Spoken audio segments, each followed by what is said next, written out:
हमारी खाता से 20 रुपया, भगवान उसको कल्याण करे।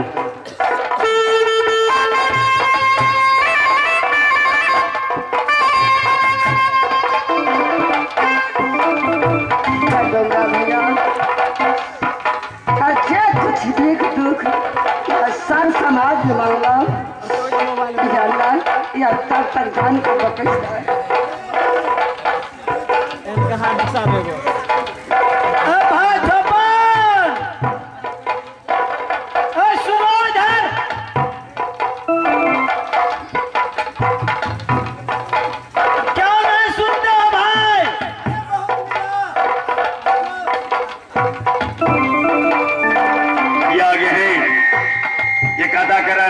चलितर पासवान इनको जान बख्शने के लिए 10 रुपया दो डोमरा भैया को शराब पीने के लिए भगवान सारा कल्याण करे।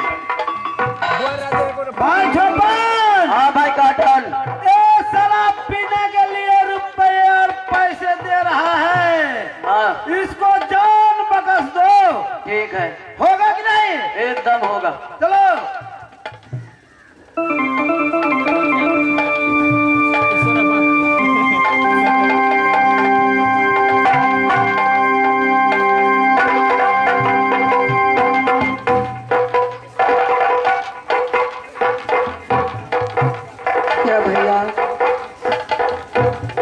आगो तो हक करी खुदा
न जाने डोमरा भैया के कानून या हथियार छूट गया, हथियार नहीं लाबा चल गया तब तक जान की छुट्टी है या ऐसे बढ़िया घोर जंगल में चला या बाघ सिंह या हालत पतिवार्ता नारी के धर्म या अवश्य बच जाए, लेकिन डोम चंडाल हाथ से तो बच गया या परमात्मा भाग रही या अघोर जंगल चल गई।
के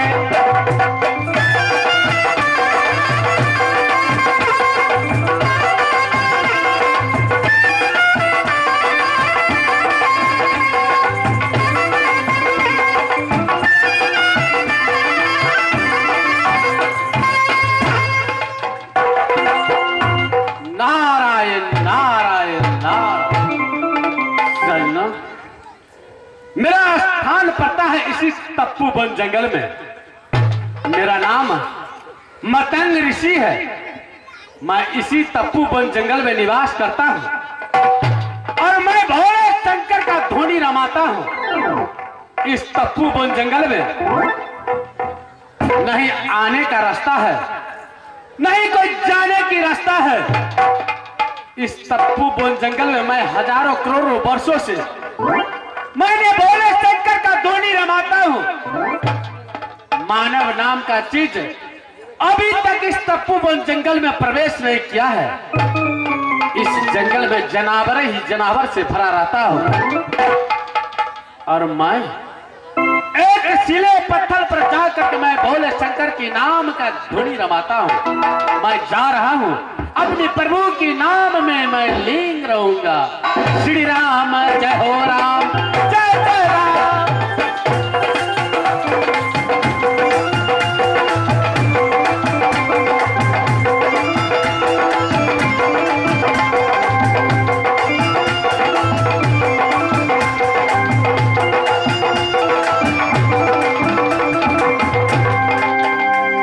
फुकला कपड़ा का बन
तपोवन जंगल में एक साधु के देख रहा छे धुनी रमौने या घास पतार से बहुत भरल है। या न जाने या घर से बाहर तक या दुश्मन नहीं लागल है, या चोर छे कि चंडाल छे कि बेईमान है कि शैतान है।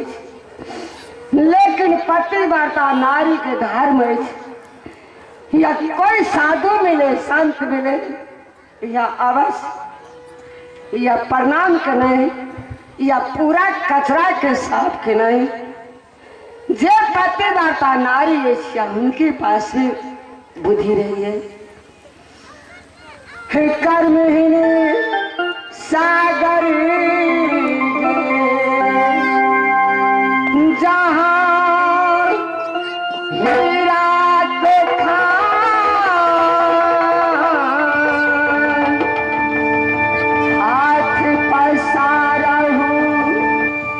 घोंघा मिले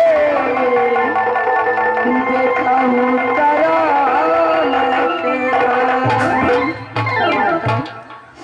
या केहन करम में लिखने ठीक जा रहा है या पहले चरण के सेवा कर साफ सुथरा करके एक बाद में दंडवत करके तक बाद में कहीं जाओ।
गुरुदेव, ये क्या बात है गुरुदेव? ये मैं क्या देख रहा हूँ गुरुदेव? आज हजारों करोड़ों वर्षों से आपके नाम के इस तपोवन जंगल में मैंने धूली रमाता।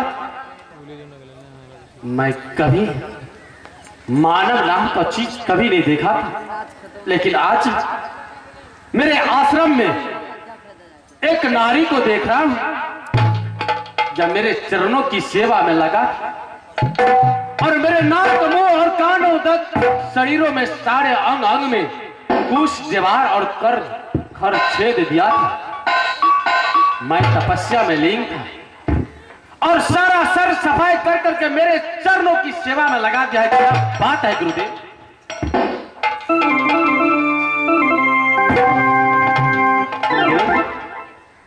मैं वो ऋषि नहीं जो मैं एक नारी को देख कर मैं भटक जाऊंगा, मैं बहल जाऊंगा। ऐसा मेरा जांच मत दो गुरुदेव, ऐसा जांच मुझे मत दो गुरुदेव।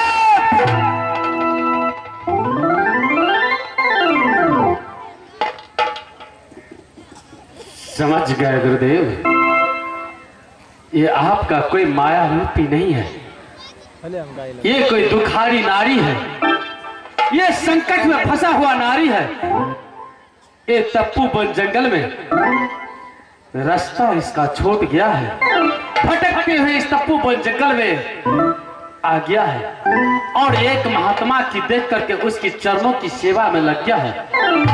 और महात्मा की कर्तव्य है उसकी रक्षा करना, और उसकी सुरक्षा करना एक साधु का धर्म है। ठीक है, मैं उसकी अपनी पुत्री समझकर बेटी बेटी कह कर पुकार करके मैं उसको सारा समाचार पहले अवश्य बुझी। बेटी ये प्रणाम बाबा। तो ये बताओ बेटी, इस तपोवन जंगल में मैं करोड़ों वर्षों से मैं रहता हूं, लेकिन मैं नारी को कभी नहीं देखा था। लेकिन आज तू मेरे आश्रम में आकर के पूरे कुंवर कुटिया की सफाई किया है और मेरे चरणों की सेवा में लगा था। क्या बात है? और कहां से आए हो? किसका तुम बहू बेटी हो? गुरुदेव, क्या तुम्हारा नाम है? मुझे कह करके सुनाइए बेटी। या कहानी की पूछे छे या नाम ठेकान घर के पूछे छे तो क्या कुसुर मारे छे? जब पूछे छे तो अवश्य करके सुनाल। चंद्रकार या हमार नैहर पर ये पिताजी के नाम राजा चंद्रसेन, माँ ने शेरे घर में नाम रख सती चंद्रा, सासुर पर ये शहर गुजरात, ससुर के नाम राजा उग्रसेन, सासुर के नाम सती मैना, ननद के नाम सती बिरवा, या स्वामी के नाम या अहाँ तक खुद जाने थे। या शहर गुजरात में 14 गो हमरा लगे 103 छला। एक नारायण बाबा वैकुंठ से आयु का एक फल दिलक, या फल दिलक कह के 14 या 103 ग्रहण करिए। फिर हो 103 मिल के या फल के ग्रहण कलक, या हम छिलका चाटला, या हमरा आंग रह गेल, या 103 सब सामिना से सत करा के, या डोम चंडाल हाथ या बन के भेजला कोर कर लेती या भोजन मांगला।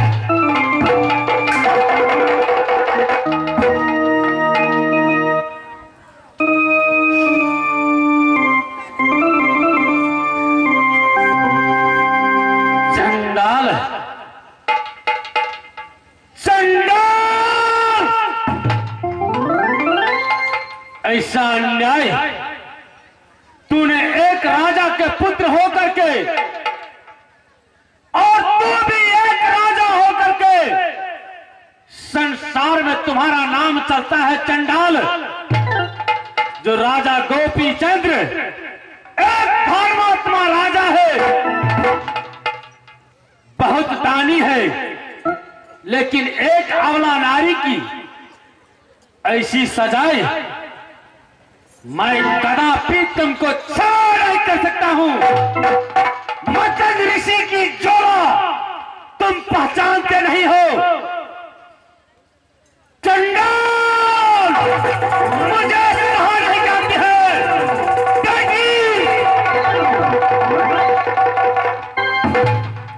तो मुझे क्या दो, तो मैं इसी समय इसी वक्त अपनी ज्वालामुखी खोल करके मैं उसको जलाकर भस्म कर सकता हूं। नहीं नहीं बाबा, यह नहीं अपने बाजू कहानी है। मेरा व्याकुल मधु बिना, कोयल बिना बसा,